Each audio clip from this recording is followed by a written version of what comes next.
Oh, so are we live? Are we doing the intro? What are we doing? I think we're live. Oh, we're live. All right, we're live on Rhode Island Broadcasting Live, where you can also go on YouTube and Sports Unfolded and see us every Thursday 7 p.m. Wow, this is interesting. All right, I'm just gonna cut into it. So to tonight's topic, um, we're gonna be talking about Hell in a Cell. So Kenny, hopefully you've been keeping up weekly, so that way you can tell us what's going on. Yes. Ladies and gentlemen, children of all ages, you welcome to the Wrestling Den. We just kind of jump into it, randomly. We're your premier source of all things wrestling, past, present, and future. Um, we will have Nick on the show. He will be here soon. But in the meantime, Kenny, if you wanna introduce yourself to us, to any new followers, new Hey, viewers. hey, this is Kenneth. Kenneth the Man. Hit us up on social media, the Wrestling Den, me and Rick, every Thursday night at 7 p.m. for 1 whole hour. 1 whole hour, Nick. 7. 7 is right. You'd have Booker T as a five-time, but we got 7, Seven, like seven, Tom Brady. seven, seven. As you can see, I have the gold with me, big gold. Well, this is kind of like little gold right now. I have little gold with me. Oh, the champ is Um, here. what's that? The champ is here. The champ is here. Well, technically, I'm just holding the belt for the champ. We got to find out who the champ is. Um, as far as Hell in a Cell goes, what are we looking at in terms of matches right now, Kenny? For it's on Father's Day. It's the 20th. Yeah, it's Sunday. Peacock. 7 o'clock Tampa. Uh, there's only about 7 matches, but I think it's going to be a pretty good one. No spectators in the audience, but it might be a good one. Might be a good one. Might be a good one. We got Bobby Lashley against uh, Drew McIntyre. Drew McIntyre. Uh, I'm trying to get into that. I'm kind of sick of seeing that, but it should be a good match. He beat him already last week, but let's see. Let's Didn't see. Lashley beat him at WrestleMania too? Yes, yeah, beating up WrestleMania, but we'll see. Vince likes to recycle storylines, but we'll see about that. Bianca and Bailey. I love Bailey. Totally funny. I love her talk show. I think Bailey's gonna win it, but that's just me. We got Rhea Ripley and Ric Flair, yeah. Charlotte Flair. Woo! Charlotte's gonna win, right? You know Charlotte's gonna win, right? I don't Yeah. want to talk about it. I don't want to talk about it. I really don't. I know Charlotte's going to win, and that's what disgusts me. I don't know. I have feelings about Rhea, but I mean it's Charlotte, so I'm biased and not in a good way. It's just too predictable. That's kind of one of the things that got me out of wrestling. Was Charlotte Flair was one of the things that kind of sealed the nail in the coffin for me. Yes. I understand she's Ric Flair's daughter. No Mhm. disrespect to her or Yep. Andrade or whatever he's going by in AEW now.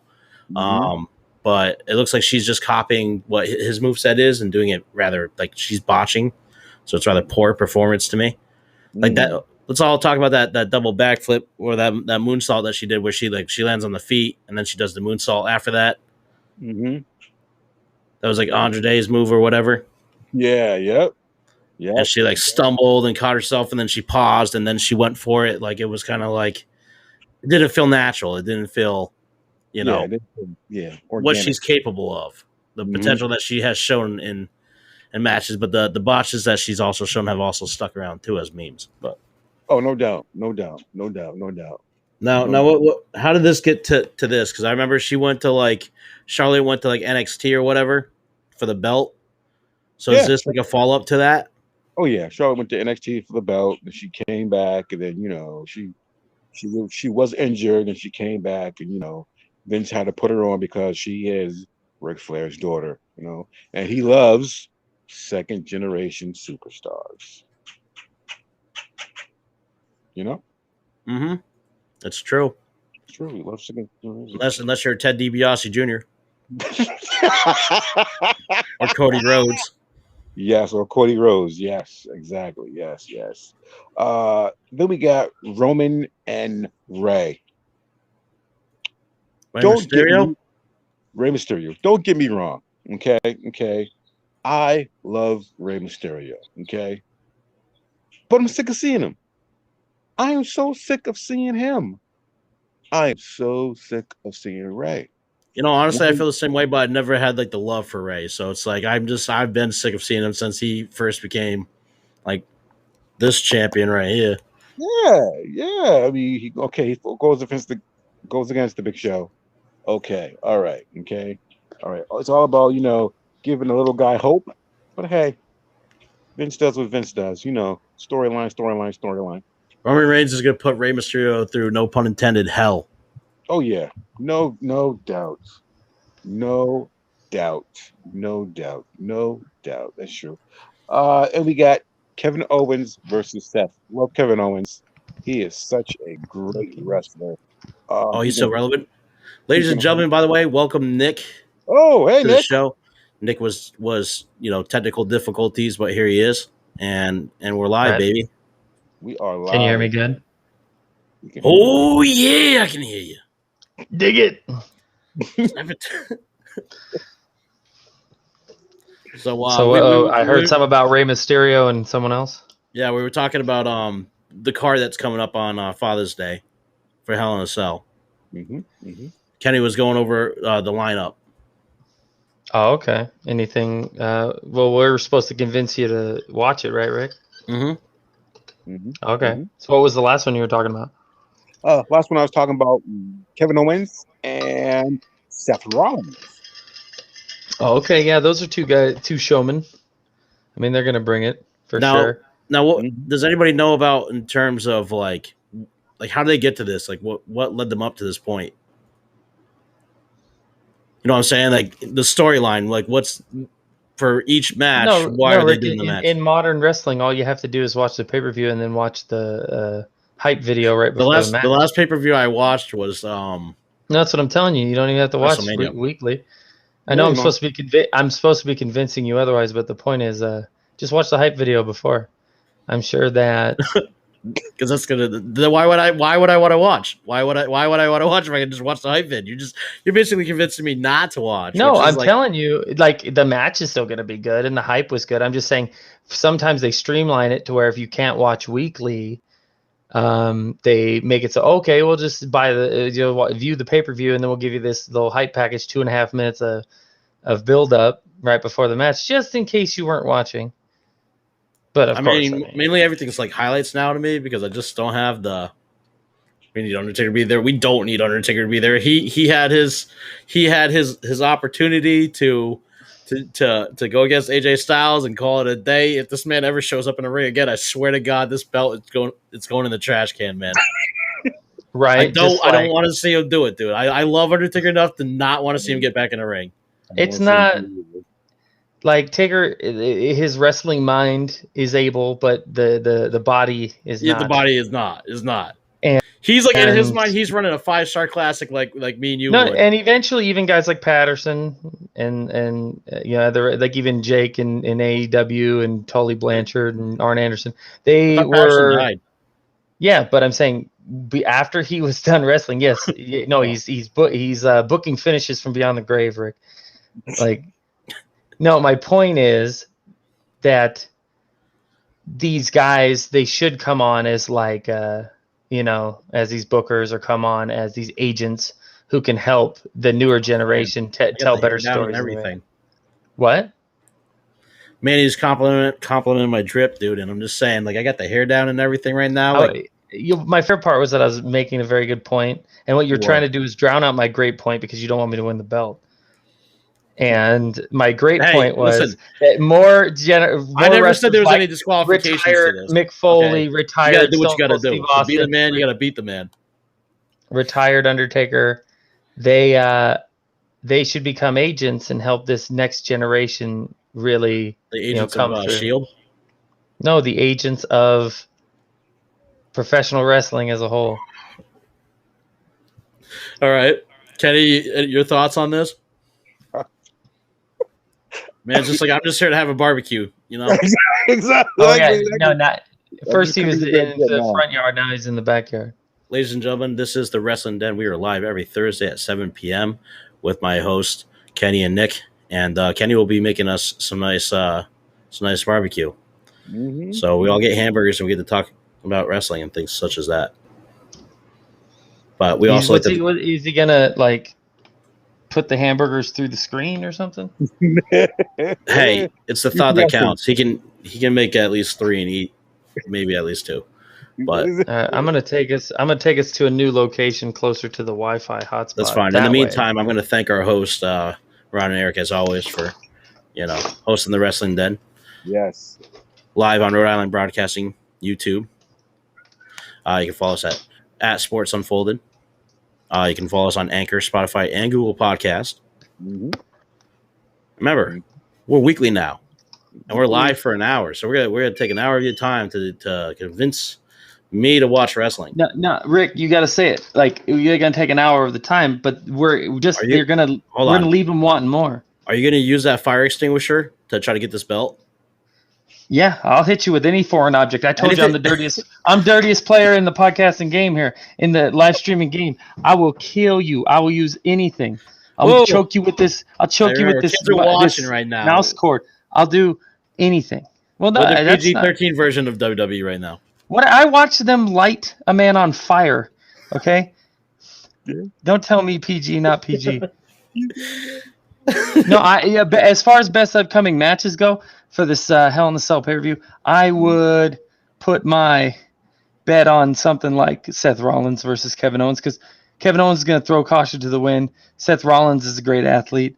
I mean, storyline-wise, again, we were quite unsure of what that was, but I'll tell you what, sometimes you book a match and you don't really – the storyline is secondary to the athletes in the ring. Yes, we want to be committed to what they're doing, but I think their resumes speak for themselves. Yes. I appreciate your input as you're doing the Blair Witch Project. So my best match, I think, out of this upcoming Hell in a Cell. Oh, geez. Maybe Seth Rollins versus Cesaro. Maybe Charlotte Flair versus Rhea if Charlotte doesn't do Andrade. Wait, you say Seth Rollins versus Cesaro? I thought you said Seth Rollins against Kevin Owens. Yeah, Seth Rollins versus Kevin Owens. Yeah, dude, he hasn't seen the the hype package. Look, I'm reading predictions here. Like this is like last updated as of like, they changed the match. I don't know. Did Kevin Owens fail? You guys are supposed to be watching, not me. No, look. Kevin Owens. No, Rick, I don't need to watch to be able to convince you to. No, but I need to know who's in the match. Right here, this is saying Cesaro. You tell me Kevin Owens? Well, I haven't seen Mr. Stone Cold Stunner himself. Oh, terrible.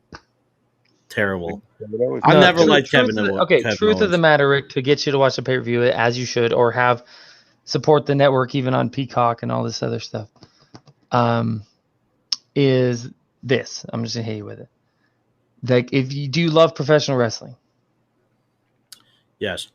As an entity, as a thing. It's like a long hate thing. Everyone always uses buzzwords: modern wrestling, classic wrestling, attitude era, Do you love professional wrestling?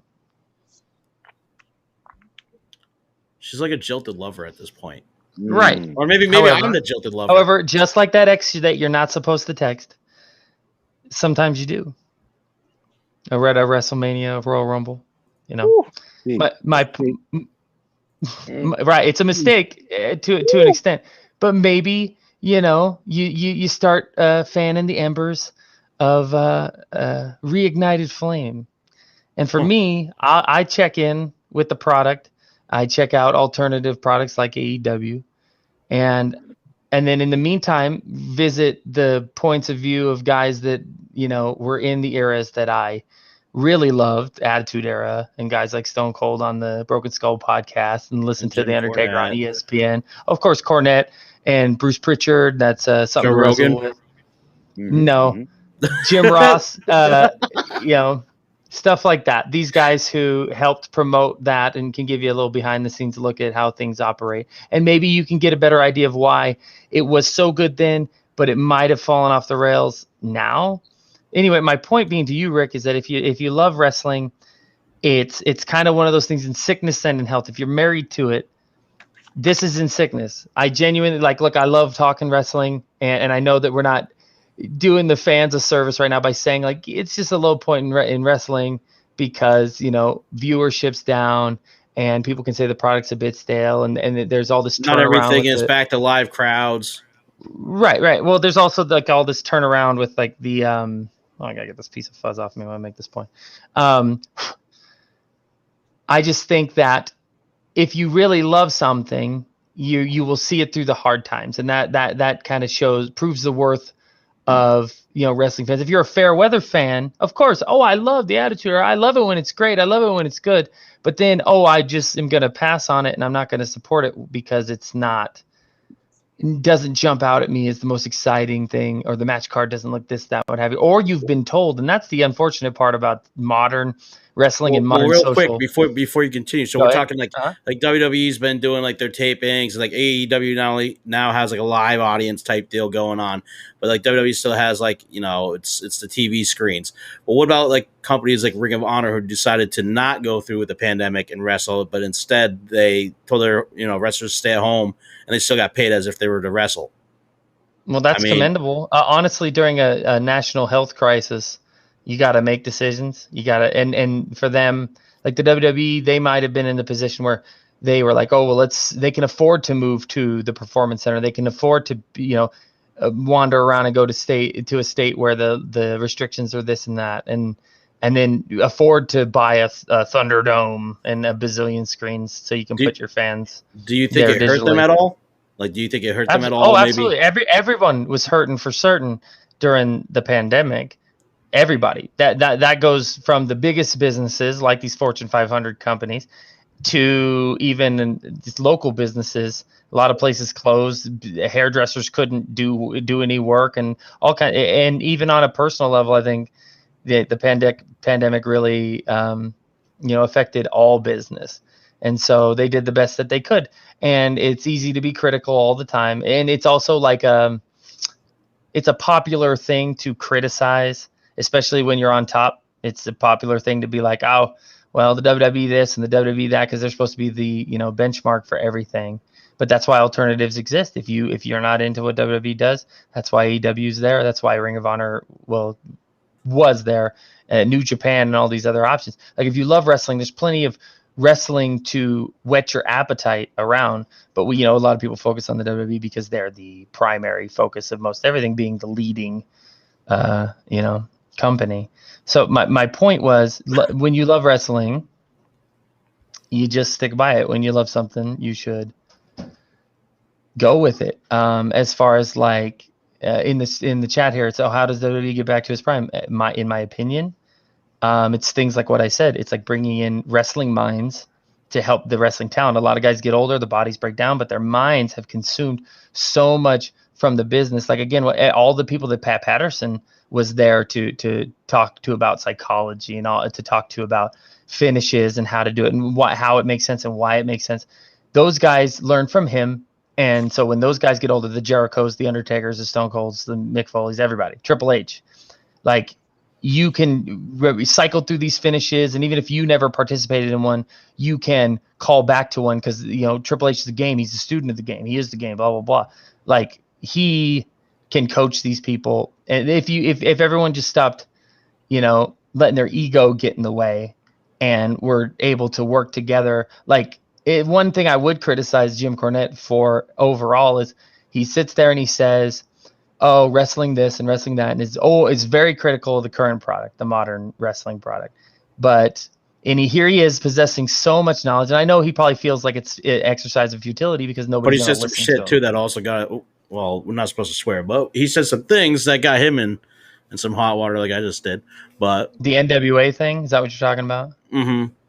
Yeah, that was a poor choice on his part. That was a poor choice, but sometimes you need to let's see, what am I saying here? Gauge, read the room. Sometimes when you say things, you really should say. Now he did say something that was bad, but it doesn't affect his wrestling mind. Like, even though he makes poor decisions and his own character, but as a wrestling mind, like if you were to pick his mind on something that was completely non-political or, where his stances lie, it would,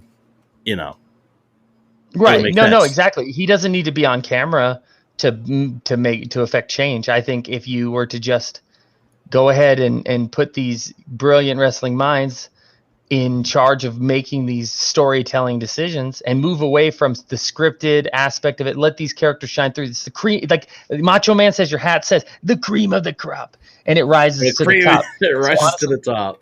When they see Roman Reigns, they say, oh, this guy looks like $1 million. We want him to be the guy. So they feed him these scripted promos and this and that, what have you. And he only got good the moment they moved away from this cookie cutter, jam him down your throat stuff. They let Paul Heyman, one of the best talkers. You think Heyman's promos are scripted, or do you think they give him some cliff notes and the guy just goes out there and knocks it out of the park every time?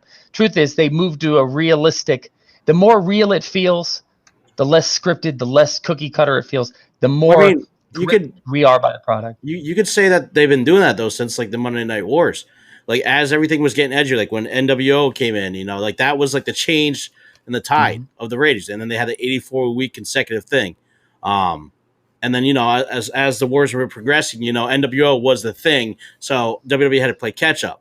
And then as they played catch up, it's like making Austin a more realistic character. Your bad guy, flying Brian Pillman with the gun flying off the handle, doing this edgy stuff. The Hell in a Cells with Mick Foley and like the Undertaker and Shawn Michaels and the Undertaker, like just how they kind of raised the bar every time and became more realistic as characters. If you track it back to Rick, you can attribute a lot of that to the real life feud between Shawn Michaels and Bret Hart. I literally just watched that on the Monday Night Wars. I've been watching. Trace it back to Austin's very real public firing from WCW and how he was treated, and the chip on his shoulder when he came over. A lot of what made it great, like Rock to ECW, like die Rocky, die Rocky, and they wanted him to be a babyface, and the crowd hated him, and so he took that hate and said, okay, well, if you hate me, then I'll just be a bad guy. And then when they started loving him again, he turned it on its head and said, oh, well, don't say my catchphrases with me. You don't get to say The Rock's catchphrases. And he was just so out there and so over the top as this egotistical, prick. I don't know if I'm allowed to say that, but either way, it was I think we could art. It was right? Art imitating life. And the more blurred the line is in wrestling, the more real it feels. Like the CM Punk stuff, we've talked about this before. CM Punk's whole the Summer of Punk, it just felt like a real thing. Like you knew that even though he's on WWE television saying these things and he's getting paid money to do it. How about in CM Punk's how about Matt Hardy, Edge, and Lita? Edge, right. But like my point with the Punk thing is, you knew in his heart of hearts, he meant the things he was saying, whether he was collecting a paycheck from WWE or not. Everything he said to Triple H in the ring, everything he said to John Laurinaitis, he meant those things. He was very critical of it, and he's critical of it today. They asked him like why he doesn't come back, and he said, well, why would I want to, get in a clown car, essentially, because that of the way it is. Going back to the original question, how does it get back to its prime? Get back to the basics. Things in wrestling worked for 100 years, okay, nearly 100 years, a specific way. And yes, there was variations of how that storytelling was done, but they've moved away from stuff like that. And when guys like Cody Rhodes say, oh, there are no heels or faces in wrestling anymore, I'm like, well, then how do you know who to root for? Yes, you could say, oh, well, we rooted for the NWO and they were heels, and Austin was an anti-hero and he did heelish things, but he was, between him and Mr. McMahon, the face. We hated Mr. McMahon, the heel. Like, that's the way it's supposed to be. There's supposed to be someone you want to watch get their comeuppance, like Triple H in the Attitude Era. What I loved about the Mick Foley up against him or takes him, or The Rock against him, is that I want to watch Triple H get the smarmy look slapped off of his face all the time. And that was worth it. It was worth the price of admission. So then you would say in terms of like Hell in a Cell, then the Armageddon Hell in a Cell, when Austin raked his face along the entire cell when he was bleeding, that was pretty much probably the most satisfying payoff moment for you. Is that aesthetically pleasing to you? I'd say like it is. Watch. It's like Royal Rumble 2000, and it's Cactus Jack versus Triple H. And that match really solidified Triple H because he he went in there with the hardcore, and Mick Foley. You talk about when Mick did the 3 faces of Foley, like he had all 3 on. No. This is it's like it's a match for the WWF title. This is like the year after that, and it's a street fight at the Royal Rumble, and he's got a barbed wire 2x4.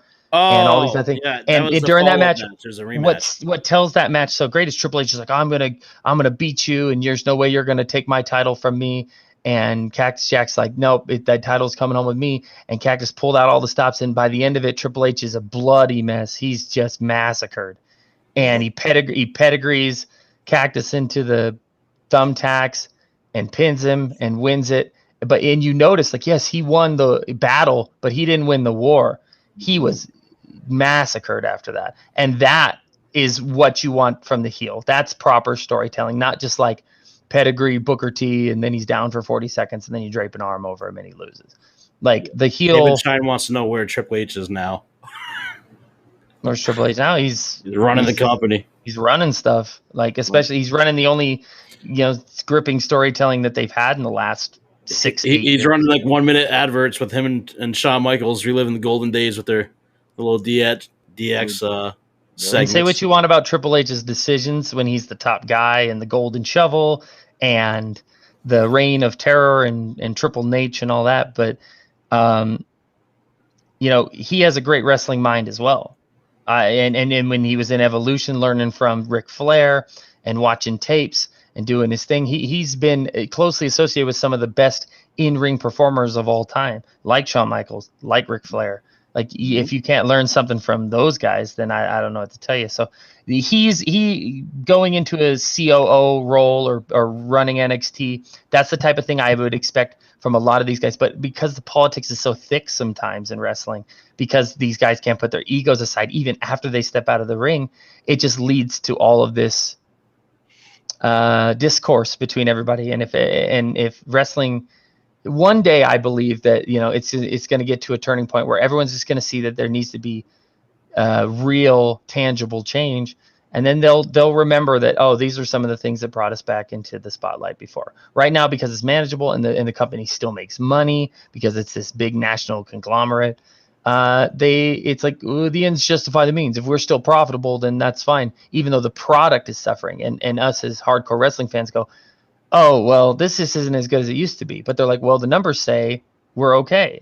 Mm-hmm. I don't think there should be a union for wrestlers because, I mean, as far as like they're getting paid, especially like in a product like WWE and AEW, like they're getting paid enough money to where like they can afford their own healthcare and stuff like that. And they're fine with the way that it works now. Like Rob Van Dam even said himself on Twitter, like he got an argument with this guy about a union, and like Rob Van Dam, like this guy called Rob Van Dam stupid, like he didn't know what he was talking about, like he hasn't been doing this.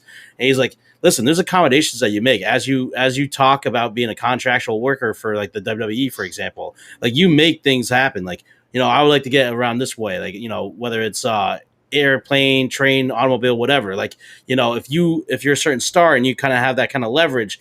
And I'm not just saying being like boys with Vince, but like, hey, can you accommodate me for this? He might. Like, it's just about asking. So like that's actually a very interesting thing that you mentioned there, because I was following that, and like this guy was just, I don't know, he was going off like he wasn't even a part of the business, nothing like that. Talked about the union. I think it just hurts guys because it's the smaller indie guys as well that you got to look out for too, not just the big guys. Right. And you think that as a performer, if it was important to them, then they would do something about it. People talk about it like it's the evil, Vince McMahon who's like running these people ragged and then not providing them any health care, like if they get injured and things like that. And it's not really like that, not the Wild West and stuff like it used to be, where people just get fired when they're on the injured reserve, but it's kind of a double-edged sword. It's one of those things where I don't think I'm in a position to make that call, nor is that guy on Twitter. I think if it's something that's needed, if it's something where wrestlers feel unprotected or they don't have any peace of mind, then they definitely need to go through the proper channels and get some representation. Because you should remember, though, as a union, though, if it gets involved in the wrestling world, that affects everybody from the big guy to the little guy. Mm-hmm. So depending on how the union works, is it going to be better overall if people are happy the way things are now? Right. And it really just depends on how it affects the business, the dollars and cents. Do you get a bigger payoff? Do you get a smaller payoff?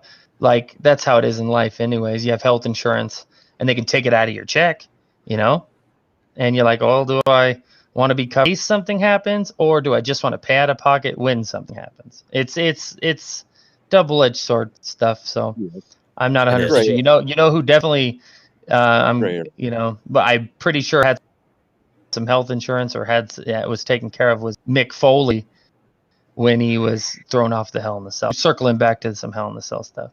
So it's no, absolutely watch wrestling. My point was that even though the product isn't the greatest, we can't just keep calling back to the golden age. We can't just keep calling back to the hottest wrestling, period of all time as a comparison. I think we've been spoiled by a lot of things, and then all of a sudden, when it just pales in comparison, we go, well, and like the question becomes, did you like or love to kind of to bring up what Havenstein is saying? I want to touch up on that real quick because I want to keep it on Hell in a Cell.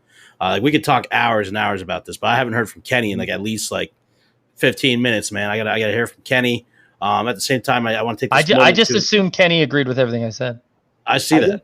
I want to take this moment to say that if you just that goes, it's like you flow. I was like, yeah. Right. All right. If you just tuning in now, I appreciate you tuning in. We're live every Thursday at 7 p.m. You can follow us on Sports Unfolded on Facebook and at Twitter at Sports Unfolded. You can follow us on Anchor, Spotify, and Google Podcast.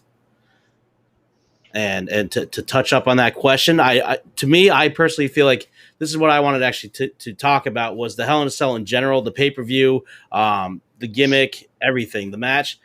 Personally, other than being in a wrestling game that I'm going to play once in a while, I like it being in there. But as far as Hell in a Cell as a pay-per-view, as a gimmick, is there a storyline match or event that they can even pull off anymore? They tried with Bray Wyatt, and I feel like that kind of, that whole thing with Seth Rollins was a disappointment. I watched Randy Orton versus Jeff Hardy. Jeff Hardy does a swanton bomb onto the apron, hurts himself. There's matches where they're hurting themselves, and for what reason? Because they're not even that entertaining to begin with. All you're getting out of that is somebody either hurts themselves or it wasn't up to expectations. They don't even go to the top of the Hell in a Cell anymore, which honestly, if we're going to talk about safety, things like that, they shouldn't, because that's one way to get hurt. Number one way to get hurt, right? Jumping off a cell, thinking you're like Mick Foley, and that's the thing. Well, even after he did that, Rick, Vince McMahon told him I thank you what you just did, but don't ever do that again. Yeah, because it's this guy still does it. He knew that's not sustainable. And speaking of sustainable, to get to that question, it isn't about a storyline. It's going to bring it back. It's not going to be a specific high spot or a match or a pay-per-view. It's that's kind of the short-sighted thing that I think these companies, or I think WWE thinks is going to happen, is that one day the switch is going to flip and they're going to return to previous glory. But what it's really going to take at the end of the day is a concentrated, consistent effort on everybody's part to provide a superior product, provide superior storylines, and do it for a prolonged period of time. Because you could watch a match and say, wow, that was great. That reminded me of this or that or this or that. But it's fleeting. It's not a permanent, sustainable thing. So what they need to do is make sustainable and more permanent appearing decisions for their business. That, to me, it will make all the difference. There is never going to be this one lightning in a bottle moment. Honestly, we talking about the pipe bomb. When the pipe bomb happened, CM Punk raised his level right there, raised his stock, and then he went to Money in the Bank and faced John Cena. And then John Cena brought his A game. And when Cena, the face of the company, brought his A game, all of a sudden you watched throughout that summer and for about 6 months after that Alberto Del Rio, John Cena, CM Punk thing in the Hell in a Cell, that was a good match. Right. They may have not gone on the top, but they were able to make that match entertaining. And Rick, you didn't need someone to go through the cell, someone to be set on fire, barbed wire this and thumbtacks that. You just wanted characters that you were like invested in. You just like were utilizing like, oh, the yeah. cage too. So even just using it as like a battering ram, like the things that I remember, like the most remarkable moments are just like when it was bare bones. Like you had a steel chair underneath the ring, you got to use that. It brought a little bit added element to the Hell in a Cell, things like that. And then they gotten crazy to the point where like there's ladders intentionally in there, like tables and shit like that. Sorry, I keep doing that. It's two in the swear jar. I'm getting into it. That's what happens. I apologize to anybody out there who's watching. Wait, is that a disqualification? Does that mean the belt changes hands by disqualification? No disqualification. See, if it's a disqualification, I keep the belt, so it doesn't matter. Well, no. I asked the general manager to put a stipulation in place that if you got disqualified, the belt would change hands. Okay, well, as far as I'm concerned, my show, my rules. So I'm gonna push my weight around here. Okay, I see. I'm gonna be like Eric Bischoff. I'm gonna ask old Ted for some more money here, and I'm gonna raise the stakes. Okay, so in a Hell in a Cell, me, you, and Kenny are gonna go at it in a Hell in a Cell. All right, let's go. It's gonna be like the first Hell in a Cell where it's like only like 10 feet tall and your feet are touching. Right, and if you stand on the top rope, you're like your head's like hanging on like a monkey, and then you just like crossbody down. But like that's the thing, like when they were just utilizing moments like that when the cage was smaller and just like they were battering each other, like Undertaker versus Mankind, and they started off that match just Mankind throws a chair up there, climbs up, and then he gets thrown off. Like Undertaker follows him up after his entrance, comes up, they stumble around. They almost go through the dang cage because of how heavy they are. Almost go through it, you see like zip ties like pew pew pew like flying around, and they're like stepping in these pits. That was the best part when they did the choke slam, and then the zip ties are laying right next to him, and he's all discombobulated. Yeah. Oh, he's out contorted. Of it. Like at that point, I would say the tooth in his nose. What was interesting, Rick, about that too is that Mick Foley had said that. He watched the first Hell in the Cell, Shawn Michaels versus Undertaker, and it was a classic. And you're like, well, how do you top that? Because they built in the months prior to that up into the crescendo of the actual Hell in the Cell itself, and Shawn Michaels trying to get away from the Undertaker but not being able to. And then the door comes open, and he's still getting the crap beat out of him, like you said, using it as a battering ram, or he javelins Shawn into the side of the cage. And I'll tell you what, that clip's played more than the high spot, which is him falling off the side of the cage to the table. And so Mick Foley was like, well, how do I top something like that? This was such a masterpiece. And he said, well, why don't we just start out on top? And he goes up there, and Mick's the one pushing for this, like gets the Undertaker to climb up there with him. And then he's just like, throw him down, and Taker, like you see, like Taker looks down for 1 second, looks back up, grabs him by the tights, and just chucks him off. And that's something that's been replayed in our minds so many times. And I would say, other than the big obvious high spots of the choke slam through the top or the throw off the side through the table, well, those were the only high spots. Well, Rick, I would ask Kenny, like, what's another memorable moment? Something he can remember distinctly from that match that added to it, much like those higher spots. Well, I remember Shane McMahon did it too. Oh, right. Crazy Shane McMahon did it too.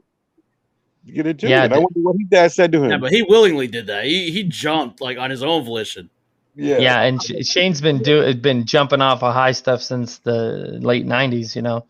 Yep. Jumped out onto the Big Show, jumped off onto, I think, the candlestick by twice, and then he fell. Yeah. The craziest one is with Kurt Angle when he was climbing the big finish of the belt is his. For what? On what account? Because he's been talking the whole time. That's not even fair. It's about quality, not quantity. Okay, Rick, I got stored up. You have convinced me at all whatsoever to watch Hell in a Cell on Father's Day. Just because you're not hearing my point. Just because you're not hearing my point. My point is, we as fans, Rick, have to contribute to the business's spring back as well. We have to be like, hey, let's stick by this thing. We as viewers, yes, they have to provide us a product. It's a product, and we're supposed to buy that product and consume that product. But we should not abandon ship when things get hard. And to me, the hope might be gone for WWE, but you could still convince me to watch AEW. Here's the thing, though. If AEW were to do their own version of a Hell in a Cell, I mean, what matches would you like to see in that? Mine, Darby versus Sting. I want to see Sting go off of a cell. No, you don't. If you want Sting's pulse, to not flatline there. If you want Sting to stay around for years to come, and that's Keep the thing. Darby off. Here's another thing about the mind and the body. Don't destroy Sting's mind along with his body just because you want to, get a rating, get a pay-per-view buy. Like Listen, Sting needs to be out of the ring. What would that rating be? Of course they would tune into it, but because you'd be like, oh, I wonder if Sting's gonna die tonight, So, because he almost did, dude, like couldn't feel his extremities. With Seth Rollins, yeah. Yep. I think that's the thing, yeah. Like as far as like NBA right now, like that's kind of the thing. There's like not a Michael Jordan was like, whew, for me the epitome of watching NBA, and then WWE's Michael Jordan, John Cena is rocking. No, it was Cena for a while there, like the LeBron James of, I guess is how you'd make the comparison. And to Cena me, and Randy Orton. Roman Reigns now, respectively, and Seth Rollins, and then Charlotte Flair. But the difference between, theatrical sports and real sports is, they have to come in and the cream rises to the top in sports. Oh, this isn't fair. I would call disqualification on this just because you keep bringing up the Macho Man on me. All right, cream rising to the crop. David's over here saying you nailed it. No, when Macho said it, he nailed it on the head. You're not getting this. No, they're saying that Cena. He's saying nailed it as Cena being the LeBron James of WWE. Correct. But you're still not getting the title. Don't get paranoid. Listen to this paranoid heel champion, dude. Everybody's trying to screw him over. Listen, I don't want another Montreal screw job. Okay. No, and it's a great attribute of a heel to like eat a shit sandwich and get beat clean in the middle of the ring, but then still come on TV the next night with all the excuses in the world. So you're going to be the Teflon King soon enough. Yeah. To me, it really is a matter of finding those guys. And again, the whole thing that stopped CM Punk from being the biggest thing in wrestling for years, he was only the biggest thing in wrestling for about 6 months. The only thing that changed it was politics. I'm telling you, these egos, these massive egos are involved. And they can't just do what's right for business. They always talk about doing what's right for business, and it's a time-honored tradition, as Vince McMahon would say it, that on your way out, in general, in a retirement match and this and that, what have you, that you put over younger talent, you put those guys over, you give them the rub, and you make them into something. Unfortunately, they wasted, the Undertaker's rub on Roman Reigns. It didn't work. They tried to make us like Roman Reigns, and we just couldn't and wouldn't. And it's always going to be the Undertaker's yard, no matter how many times hold on. Roman Now people like him. People like him now because they did the right thing, which was just make him a heel. Lean into the fact that we can't stand him. Mm-hmm. That's it. That's all you had to do. They could have done it with Cena at any point too, and that would have worked. Yeah. So that's the thing that I have a problem with those fans nowadays are feeling privileged. What was that? Hold on, Kenny. What? Cena would have never did it because of the kids. Of course. He never did it because of the kids. Hogan did it as Hollywood Hulk Hogan. How many T-shirt sales? Ask yourself this: how many T-shirt sales did they lose when Hogan went heel? Okay, They lost a bunch of Hulkamaniacs, fine, but then the NWO shirts caught wildfire. So sometimes you got to take a step back to take a spring forward. Dude, Hogan was almost hotter as a heel than he was. Oh, because he had gotten stale for sure. I wouldn't say stale when he signed with WCW and Ted Turner. Like at that point, that's what Vince does not like. We were talking about this. Vince does not. Oh wait, actually, I heard this on the Monday Wars too. Like Vince doesn't give up his best guys like when they're hot, like Stone Cold. Like when he's done with them and they're done, here you go. You can buy him out. Yeah, it hurts. It stings because to Vince, it's not just business. It's personal to him because it's his. That's been him for like 20 years before that. Before WCW came in, but that's just the case with that. Like Vince will be like, oh yeah, Hogan, he's done, he's washed up. Same thing with like Savage, and then they buy him out, and then it's like you got these old guys on this other show running things, and then you got the new guys who are coming up in in WWE, and they just surpass him. Yep. Because Hogan can't sit there and do a shooting start. And again, here we are again, though, just like I said earlier, drawing comparisons to the past. Like Hogan's a once in a generation entity. The reason Hogan became a household name is because of Vince McMahon's promotional power and Hulk Hogan's stature, who he was. He just wanted to go for that who coincided with thing. he's the guy who coincided with national TV appeal. Yep. Mm-hmm. Hogan became the man, and then with Austin, he became the kind of the what's the word I'm looking for? The thesis, not even the antithesis, like the thesis. Like, this is what an anti-hero is supposed to be. This is where like society's kind of leading to this whole anti-hero attitude. Well, no, because even the NWO was leading getting into shared. the 2000s. Like the Of NWO course, thing the bad guys, because everybody got tired. Everybody got tired of the baby faces. Everyone said, "Okay, yeah, we've cheered this guy. We know he's this and he's that." They because Hogan was so oversaturated, they got tired of the vitamins and saying your prayers. And what about Sting? There's a guy who invented himself and became the anti-hero and was even better than he was. Like, obviously, like, it was Surfer Sting was cool, but then his time came and he knew when it was time. Well, we talked about this before, though, Rick, that without the good heel entity, without the NWO as something to band together to go up against, like, think about it. Luger was at his hottest. I told you at one point he was my favorite wrestler because he was going up against the NWO. Who told him to watch The Crow? Who told him to watch The Crow? Was it Conan? I feel like it was Diamond Dallas Page. It sounds correct, but I could be wrong. Maybe it might have been Conan. I mean, I'd have to look into it. But my point was, they're going up against this heel entity, and the NWO was such a big deal that you just wanted to see someone overcome that. And DDP got on the train there, and he was feuding with Macho Man. They're beating the crap out of each other. And then the night that he got the NWO shirt, but then gave Scott Hall the diamond cutter, he's just solidifying these guys based on they were feeding off of the heat of the NWO. And that's not to say that DDP and Luger and Sting aren't great. The WCW guys that were banding together to fight the NWO. You needed the right story. Yeah. But the thing that was NWO's downfall was the fact that, if you weren't NWO, you were getting your ass kicked by the NWO.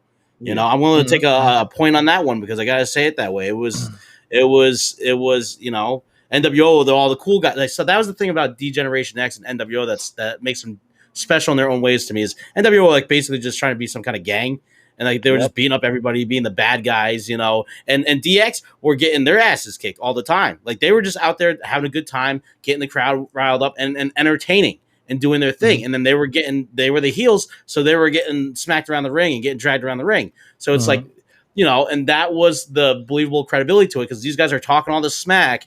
And then it's like, when it comes to, they're getting smacked around when it comes bell time. And that was so cool about them. And that's why something that makes a great heel, though, too, Rick, is talking up that big game. That's why I'm champ.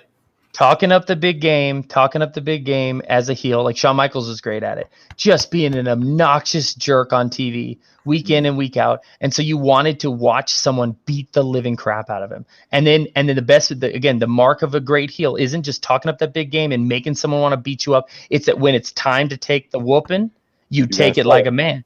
And Shawn, going back to the Hell in the Cell, if you watch that match, Shawn doesn't win the Hell in the Cell with The Undertaker at Bad Blood. Shawn survives the Hell in the Cell with Undertaker at Bad Blood. Dude, and that's the emotion I got when I was watching that match. Like he was like as soon as the bell rang, like when was it Triple H and Rick Rude and China, they closed the cell. They have to leave. And then they had to go back. They had to leave. And he was just like, oh no, and like he's like in the ring and he's all like and Taker slams the door shut. Like and he even said in a promo like that Sunday, go down to the church and give your ass to the Lord because the rest of your scrawny ass belongs to me. And I'm like, like he's in trouble. And I remember that promo, and that was the first pay-per-view I ever convinced my grandparents to buy for me. And my grandpa was like, well, wrestling's fake. Wrestling's fake, right? And he said all this stuff. And then, and seriously, then me and him sat and watched that Hell in the Cell match. And he was like, this ain't grandpa's wrestling. It's like, take the holy crap out of Shawn. And I remember my grandpa sitting there and I'm just like, I don't know, man, this looks pretty real to me. So when Kane came down and ripped off the hinges though. So I want to talk about that because when it came down to it, so he comes down and he debuts and he rips off the hinges, right? And he helps, once it goes black, that's when you're like, oh, what's happening here? This is gonna be bad. And then he comes down and he's got Paul Bearer with him, and then Shawn Michaels wins. No, and like I said, he survived because he got lucky because you were watching that match and you're so gripped by the idea of Taker versus Shawn and Taker's just beating the crap. I mean, you get so enthralled in the match, you kind of forgot about this Kane dynamic that Paul Bearer has been talking of for weeks and weeks and weeks, and all of a sudden, the flames come or the arena goes dark and Kane walks down the aisle, and of course, like Vince, it was kind of weird. Because he's like, that's gotta be Kane. That's gotta be Kane. And it's like, well, we didn't really even need Vince to say that because it was kind of obvious. Dude's walking down there with Paul Bearer, and he's as big as or bigger than the Undertaker because he's got lifts. And like they go eye to eye, and Taker's looking at him, and he's supposed to mouth like Kane, and then Kane does the fire, and Taker gets distracted for 1 second. Tombstone, that's that, and then Shawn just comes over and drapes his arm over it for the win, and you're just like. As a fan, you wanted Shawn to get beat up so bad, and then he does. And like I said, the mark of good storytelling is that the bad guy can still go over, but you, as a fan who wanted to watch the bad guy get beat up, we got more than our money's worth. And one of my favorite ass beaters in wrestling history is The Undertaker. Like right now, I was watching this storyline between him and Kurt Angle, and Kurt like spills stuff on his bike and like does all this stuff, and he's being obnoxious. And then it's just like you watch the match at the pay-per-view, and Taker just beats the crap out of Kurt Angle. And like that's what you want. That's the price of admission. Doesn't that all lead into like the Hell in a Cell? Yes, the Armageddon Hell in a Cell. Yep. And that's what I was watching because like you have everybody. That's the thing about so you talk about favorite moments. Obviously, like I have a love for like Mick Foley going through the cage just as a moment itself. But if I talk about like favorite matches, it's the Armageddon Hell in a Cell because the star power that's in there. There's 5 glorious dudes in there, and then there's Rikishi. Rick, they give you that fan service, that moment I know you wanted to see where everybody's getting a finisher, like the in Rock. Succession. Yep. Yeah, Rocket gives the Rock did a DDT, so he did a signature move, and he gets on Kurt, and dude, the way that he just bounces with him, he hits him with. But it doesn't end with the people's elbow because it's Triple H, and then Kurt Angle comes in and breaks him up, and then he's pounding on Angle, and all of a sudden Angle like reverses him, and then he pulls him off the rope, like Rock pulls him off the ropes to go for like the Irish whip for the people's elbow, but then Kurt Angle like ducks under and gives him an Olympic slam, and then pins him, and then Austin comes in and like middle finger, and then no, it's just like it's a great way to build it up. And you know who came up with that finish? Circling back around to my excellent point that I made earlier, like title worthy point that I made, was that Pat Patterson is probably the guy who put together that finish and put together that high spot. And Patterson is the champion then. Well, I'm saying if I'm name dropping Pat Patterson, then we're essentially tag team partners, and thusly the belt comes home. So since we have 7 minutes left on the show, so we were talking Hell in a Cell. You get deducted points because though we did talk about Hell in a Cell, I had to force Hell in a Cell into your conversation. Now, as a champion, that's me defending the belt correctly. Okay, the topic of tonight was supposed to be Hell in a Cell. I really didn't hear Kenny's opinions too much on Hell in a Cell. I saw him nod to what you're saying. So Kenny should be disqualified because it's a handicap match, dude. It's 2 versus 1. Like, this sounds like logical to me, and I don't think that's fair. No, and as long as the ref's back is turned, Rick, I already told you by hook or by crook, and with Kenny's assistance if necessary, we're taking that belt. Dude, that's not even that. You guys are gonna gang up on me. I invite you both onto the show here. I introduce you, and here you are with technical difficulties right off the bat. And heavy lies the crown, Rick. This is like a handicap match, and you came in late for it. Okay, I didn't realize these stipulations are. No, I was actually feigning an injury in the back. I was feigning an injury in the back, like one of those backstage segments where like, oh, he's been laid out. Oh, and there, yeah. So fine. So they said that you remain the champ for now. That's fine. I like it better that way. Long term storytelling is a lot better than just like the belt changing hands every week anyway.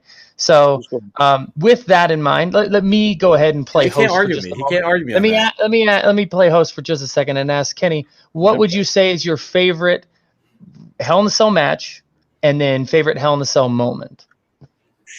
Ooh. Undertaker versus Batista. Brock Lesnar. No, he's cycling back and forth between Mankind and Shawn Michaels right now. Like, yeah. Well, those are gonna be the two artists. That's why I say favorite moment over. It has to be Mankind because he set the bar for Hell in a Cell. It's not going to be the same this year without Undertaker, but maybe they can do something. I know the storyline with Bliss and Shayna. Mm-hmm. We'll see what happens with that because that's kind of spooky and kind of silly at the same time, but it's not going to live up to anything that Undertaker has done. But let's watch and see. Right. So, Rick, your favorite match, then we'll cycle back around to the moments in the next couple minutes we got here. Your favorite match?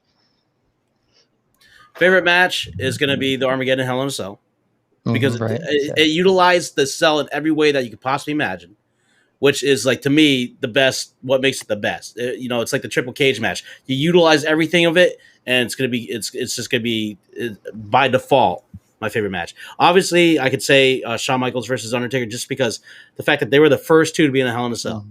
The story that it told. It was simple. Shawn was scared of being there with Taker, but he held his own, and look, he won at the end anyways because, surprise, surprise, that infamous Kane that you've been hearing about shows up and rips off the Hell in a Cell door, but for some reason later on cannot do the same thing that he did before when it gets locked. And he had the opportunity to be like, oh, he's trying to climb up the cell to get in, and he couldn't. And they did that again too. I think that was Undertaker and Stone Cold versus Mankind and Kane or whatever. Match on Raw, tag match, quote unquote, where but that's that's my thing is I would think Mankind versus Undertaker. I want to say that, but really, honestly, it was like one dude climbing up, another dude climbing up, fighting, throws him off. He's getting real to the back. Even Ric Flair. Shawn Michaels versus Undertaker was only two. There was like 2 pins counted in that match. The first, that like weak ass pin that Undertaker did on Shawn, and then the second one where they actually did something was like, oh man, it was the Sweet Chin Music, or no, he sat up from the Sweet Chin Music when he was going. It was, what was it? Did he do the elbow drop and he tried to pin off of it? He did something that was like one of his my favorite moment. One of my favorite moments of that match isn't even like some of the ones that they play all the time. My favorite moment is the chair shot that Taker gives Shawn right before he cuts the throat. And right before the lights go out. Oh, yeah, dude. He's got the chair. He's wielding it, and Shawn's like pulling himself up by the ropes, and he's a bloody mess. And you're like, uh-oh, Shawn, don't turn around. And he does, and Taker just blasts him, just takes him out. And Shawn hits the mat like he's dead. Well, that's what I like. Shawn brought in the chair, which was the whole thing that started off was Shawn used the chair to begin with. And he brings in this brown chair that's like an older chair. And then when Undertaker went and got a chair, it was that blue one that was like a little bit more modern, and he comes in and he whacks it. Just wallops him. So that would be like my favorite match. Speaking of walloping, since we only got a couple minutes for me to say this, next week I'm gonna wallop you from behind before you even know it. I'm gonna give you the low blow and put my feet on the ropes, and I'll get the 1, 2, 3. I thought I was supposed to be the heel. Who's the face here then, Kenny? Well, he's helping you out. So being a heel is so much better. Well, that's why this story, this booking and storytelling, that's why the booking and the storytelling doesn't make any sense currently. So I guess we're gonna have to have more defined roles in the future. Kenny, you want to tell us why we should watch Hell in a Cell this Father's Day coming up? Well, he's got like 60 seconds to do it. 60 seconds. It's going to be good. Great storylines, great matches. Let's see which belt change hands.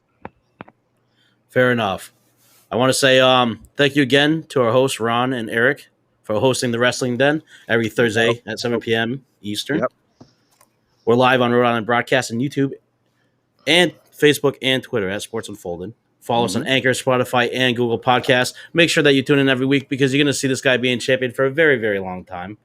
We're taking over. This is the NWO takeover because these guys want to talk about WWE and all that. I try to bring in the AEW, and you know what? I'm even doing WCW a favor and ECW a favor since these guys want to be so diehard on the Vince side. I am all over the place. I'm going to be your champion because I'm going to bring the most juicy combos to this table. Don't even give me that. That's 2 weeks running, baby. We're gonna keep going. Pride comes before a fall, so that's fine. But seriously, thank you all for watching. We appreciate you, and we'll catch you next week.